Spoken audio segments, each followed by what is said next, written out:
Assalamualaikum warahmatullahi wabarakatuh. Ya, untuk hari ini kita lanjutkan materi dari kemarin yang rencananya hari ini ulangan dan tadi sudah kita laksanakan. Alhamdulillah hasilnya lumayan baik. Untuk selanjutnya kita pada bab berikutnya yaitu asas penyimpanan arsip. Dan di dalam asas penyimpanan arsip itu nanti ada beberapa macam, diantaranya asas sentral, desentral, dan gabungan.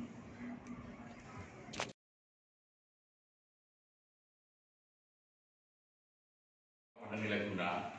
Untuk yang sekarang kita lanjut pada asas kearsipan. Jadi asas kearsipan atau asas penyimpanan arsip. Untuk asas kearsipan itu beda dengan sistem kearsipan. Kalau sistem kearsipan itu adalah cara untuk menyimpan dengan 5 sistem. Akan tetapi kalau asas kearsipan itu adalah model kegiatan, aktivitas, pekerjaan yang ada di kantor untuk bagian kearsipan. Jadi asas kearsipan di sini ada 3. Yang pertama adalah asas sentralisasi. Nah, pengertian asas sentralisasi itu adalah bahwa tiap-tiap kantor dalam melakukan tata penyimpanan itu berdasarkan dari bagian itu sendiri yang melakukan tata penyimpanan, atau dengan istilah lain bahwa tata penyimpanan arsip dalam satu kantor dilakukan oleh satu bagian tersendiri. Ini asas sentral. Sentral itu adalah pusat. Contoh Central of Jawa, Jawa Tengah. Kemudian shopping center, pusat pembelanjaan. Jadi sentral itu di tengah-tengah, di titik tengah. Sentralisasi bahwa penyimpanan arsip dilakukan pada satu bagian tersendiri. Siapa? Bagian kearsipan. Contoh ini dalam satu kantor. Kelas ini dalam satu kantor terdiri dari bagian A, B, C, dan D. Kantor ini ada 4 bagian. Kantor ini memilih asas sentralisasi, berarti penyimpanan arsip dilakukan di satu bagian tersendiri. Yang mana? Bagian kearsipan, bagian pusat kearsipan, pusatnya kantor tersebut. Jadi saya ulang, untuk pengertian sentral itu adalah pusat. Asas itu adalah tata cara, model cara penyimpanan. Tapi kalau sistem itu adalah cara penyimpanan berdasarkan sistem-sistem tertentu. Oleh karena itu, untuk asas itu terbagi menjadi 3 saja, tapi kalau sistem terbagi menjadi 5. Nah, untuk yang pertama adalah asas sentral. Asas sentralisasi bahwa tata penyimpanan arsip dilakukan oleh satu bagian tersendiri. Itu asas sentral. Yang kedua, asas desentralisasi. Asas desentralisasi itu adalah bahwa tata penyimpanan dilakukan oleh tiap-tiap bagian pada suatu kantor. Bahwa asas desentralisasi itu adalah tata penyimpanan arsip dilakukan oleh tiap-tiap bagian dalam suatu kantor. Contoh ini kantor terdiri bagian A, bagian B, bagian C, bagian D, atau bagian administrasi, bagian keuangan, personalia, bagian pendidikan. Contoh seperti itu. Kalau kantor ini mengambil asas atau memilih asas desentralisasi, maka untuk pengertiannya bahwa tiap-tiap bagian itu melakukan tata penyimpanan secara sendiri-sendiri. Ini 2 pengertian, sentral dan desentral. Ini sentral. Coba dibaca dari belakang, Mbak Ika. Kelihatan enggak? Ya, dibaca. Asas sentralisasi artinya Buka coba. Apa baca? Buka. pengurusan surat maupun arsip lainnya yang berhubungan dengan pengurusan surat masuk dan surat keluar serta penyelenggaraan arsipnya dilakukan oleh Ya, yang perlu digarisbawahi bahwa penyimpanan dilakukan oleh satu bagian unit khusus tersendiri. Ini. Sedangkan desentral Desentralisasi artinya segala kegiatan yang berhubungan dengan pengurusan surat masuk dan keluar serta menyelenggarakan kearsipannya dilakukan oleh setiap individu dalam suatu organisasi. ya, asas desentralisasi itu artinya segala kegiatan yang berhubungan dengan penyimpanan arsip. Kita sederhanakan ya, segala sesuatu aktivitas yang berhubungan dengan penyimpanan arsip itu dilakukan oleh tiap bagian. Masing-masing bagian melakukan tata penyimpanan. Kalau di kantor itu ada 4 bagian, berarti 4 bagian itu melakukan penyimpanan secara sendiri-sendiri. Maka dalam pengurusan surat untuk arsipan terjadi satu arsip harus disimpan di beberapa bagian karena kantor tersebut memilih asas desentralisasi. Nah, kalau seperti itu terjadi, apa yang dilakukan oleh petugas kearsipan? Disiapkan lembar petunjuk silang atau LPS. LPS digunakan untuk membantu penyimpanan, membantu memperlancar, membantu kelancaran dalam penyimpanan arsip apabila terjadi satu arsip disimpan di beberapa bagian. Dan caranya bagaimana? Caranya dibuatkan lembar tunjuk silang. Di lembar itu diterangkan arsip aslinya disimpan di bagian titik-titik ini. Ini pengertian asas sentral dan desentral. Mungkin ada yang perlu ditanyakan, saya persilakan dulu tentang pengertian. Yuk silakan. Ketua kelas. Keuntungan dari ketiga asas tersebut apa aja? Oh ya, baik. Untuk keuntungan nanti kita perinci satu persatu. Kita bicara soal asas sentral dulu, pengertiannya, kemudian desentral, kemudian gabungan. Nah, kalau sudah keuntungan asas sentralisasi, kelemahan sentralisasi, kemudian keuntungan desentral, kelemahan desentral, baru kemudian gabungan. Itu Mbak ya. Jadi untuk keuntungan nanti di bab sub tema berikutnya. Ini pengertian sentral dan desentral dulu. Kalau ada mana yang perlu diulang atau tekanannya Mbak? Tekanannya itu kalau asas sentral itu penyimpanan dilakukan di satu bagian, itu sentral, pusat. Kalau di sentral penekanannya masing-masing bagian melakukan penyimpanan.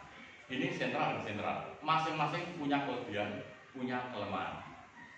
Yang ketiga adalah asas gabungan. Asas gabungan itu pengertiannya tata penyimpanan menggabungkan antara sentral dengan desentral. Menggabungkan antara sentral dengan desentral. Nah, bagaimana? Tiap bagian melakukan penyimpanan, tetapi dikoordinir oleh satu bagian tersendiri yaitu pusat kearsipan.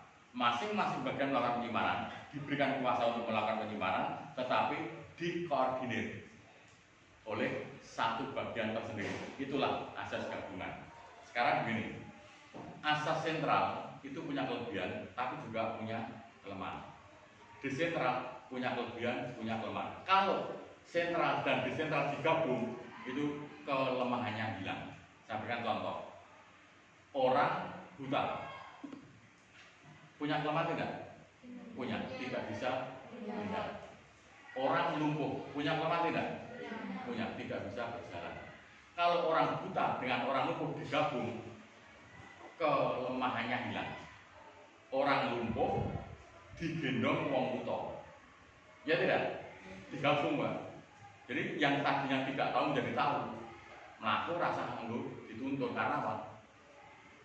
Ini dirui, diberitahu oleh yang bisa melihat tadi. Jadi wong buta gendong wong lumpuh dan diruh dalane iso mlakune. Sama, asas sentral seperti itu. Kelemahannya sentral tutup oleh kelebihan desentral. Kelemahan desentral ditutup oleh kelebihan sentral. Artinya apa?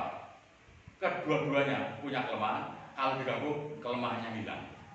Yang ada tinggal kelebihannya. Tetapi ada suatu pertimbangan tertentu untuk memilih akses gabungan. Itu ya. Tapi ada akses tertentu, ada istilahnya pertimbangan tertentu untuk memilih akses gabungan. Tidak sekedar aku memilih gabungan. Boleh memilih gabungan asal memenuhi syarat. Ini untuk sentral dan sentral. Kemudian tadi yang ditanyakan tadi, keuntungan asas sentral. Dari belakang ya, yuk baca. Bida atau bida?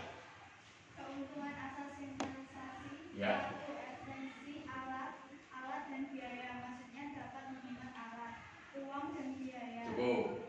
Satu, terbentuknya efisiensi baik alat. Ya, jadi yang dimaksud efisien di sini itu langkah penghematan baik biaya, tenaga, alat, sarana prasarana dan lain sebagainya. Pengertian efisien dalam administrasi itu adalah menunjukkan perbandingan terbaik antara hasil dan usaha. Itu efisien. Efisien adalah dapat menunjukkan perbandingan terbaik antara hasil dan usaha. Tidak semua yang hemat itu efisien. Irit, hemat, tetapi sulit dilakukan, itu tidak efisien. Saya beri contoh, Anda ke sekolah ngirit, melaku, padahal rumahnya sambung macam, ngirit, Anda tidak beli bensin, tidak bayar angkutan, ngirit, tapi Anda sampai sekolah mungkin sudah kecapean, itu tidak efisien. Jadi efisien itu perbandingan terbaik antara apa yang dilakukan dengan hasil yang diterima, mengeluarkan yang seminimal mungkin mendapatkan hasil yang semaksimal mungkin. Ini bukan hal yang mudah, sangat sulit sekali, perlu adanya latihan. Jadi nomor pertama, dapat menunjukkan efisiensi kerja dengan mudah, efisien dari segi tempatnya, dari segi alatnya, dan cara-cara untuk melaksanakan. Nomor dua, Mbak Sudut. Nomor dua, Penggunaan tenaga kerja lebih fleksibel. ya, nomor dua, spesialisasi. Jadi penggunaan tenaga itu lebih fleksibel, luas dan lebih familiar. Dikatakan keuntungan asas sentral, spesialisasi kerja itu lebih terjamin. Mengapa spesialisasi kerja lebih terjamin? Jadi ini gambarannya gini. Gambarannya, kalau kita dalam melakukan penyimpanan dengan asas sentral, itu pengertiannya, ya Pak, ulang ya. Kalau dalam satu kantor kita melakukan penyimpanan dengan asas sentral, pengertiannya dilakukan di satu bagian tersendiri, maka keuntungannya petugas itu akan lebih mudah membentuk spesialisasi kerja. Artinya khusus, Mbak. Spesialisasi kerja lebih terjamin, bekerja lebih fleksibel. Mengapa dapat seperti itu? Mengapa demikian? Mengapa spesialisasi kerja dapat terjamin di asas sentralisasi? Itu dari. Jangan takut salah, tidak ada jawaban yang salah, hanya mungkin kurung pas saja. Ayo. Spesialisasi kerja itu terwujud dalam asas sentralisasi. Karena saya berikan contoh, Mbak. Nanti setiap saya menyampaikan pertanyaan tentang keuntungan sentral, setiap saya menanyakan mengapa nomor satu itu ada di asas sentral, mengapa nomor dua ada di asas sentral, mengapa nomor satu kan efisien, mengapa efisiensi itu merupakan kelebihan, keuntungan asas sentral, mengapa nomor dua spesialisasi kerja fleksibel itu di sentral, mengapa nomor tiga? Itu beberapa pertanyaan, sebenarnya cukup satu. Saya berikan contoh. Mengapa orang itu goreng tempe kok sampai gosong? Mengapa perenang itu sampai kerem? Mengapa seseorang sampai hamil? 3 pertanyaan, jawabnya cukup satu. Podo hari ini. Mengapa nomor 1? Mengapa nomor 2? Mengapa nomor 3? Jawabnya satu. Karena titik-titik. Yang tadi, contoh dari saya tadi, mengapa Andi goreng tempe kok gosong? Jawabnya terlambat mengangkat. Ya tidak? Mengapa Elvira Rosana Sution perenang Indonesia kerem neng lautan padahal pernah? Karena terlambat mengangkat. Dan nomor 3 itu 18 tahun mengangkat. Anda belum ada. Mana ya? Sekarang ini pertanyaan saya, efisiensi kerja dapat terwujud. Sebentar. Mengapa penggunaan tenaga kerja lebih fleksibel? Saya ganti dengan spesialis kerja lebih terwujud. Nomor 3, mengapa sistem penyimpanan arsip dapat diseragamkan? 4, mengapa pengawasan lebih efektif? Mengapa? 1, 2, 3. Karena, Anggi, yuk, 1 jawaban. 4 pertanyaan cukup 1 jawaban. Anda menjawabnya mengacu kepada mengapa efisiensi kerja itu merupakan kelebihan atau keuntungan asas sentral. Mengapa fleksibel pekerjaan, spesialisasi pekerjaan itu merupakan keuntungan asas sentral. Mengapa nomor 3 keuntungan sentral, mengapa nomor 4 keuntungan sentral? Jawabnya 1, karena penyimpanan dilakukan oleh satu bagian tersendiri, yaitu pusat kearsipan. Oh bisa, karena yang melakukan hanya 1 orang, spesialis kerja terjamin. Mengapa efisien? Karena dilakukan oleh 1 bagian, orang sekabeh nyimpen, cukup 1, dan seterusnya, ngirit alatnya, dan lain-lain. Nomor terakhir, pengawasan efektif. Mengapa pengawasan arsip lebih efektif? Karena pengawasan cukup 1 bagian, tidak harus 4 bagian. Itu ya. Kemudian ini kelebihan atau keuntungan, asas sentral. Kalau itu dibalik menjadi kelemahan asas desentral. Keuntungan asas sentral dibalik menjadi kelemahan asas desentral.